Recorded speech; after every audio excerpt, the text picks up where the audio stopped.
Hi everyone, I'm Jeef. Starting today, I will share what I have learned in short clips version.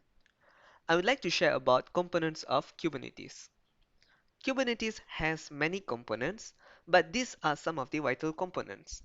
For today, I will talk about pod and service components briefly.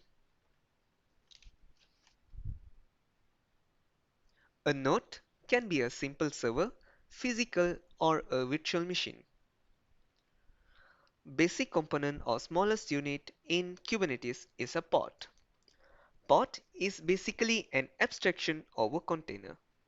Pod will create a running environment or layer on top of the container. Pod is meant to run one application container, but we can run multiple containers in one pod, usually one application container together with helper containers. Each node can contain many pods. Next, service. Service is a permanent IP address attached to the pod. The good thing is, lifecycle of pod and service is not connected.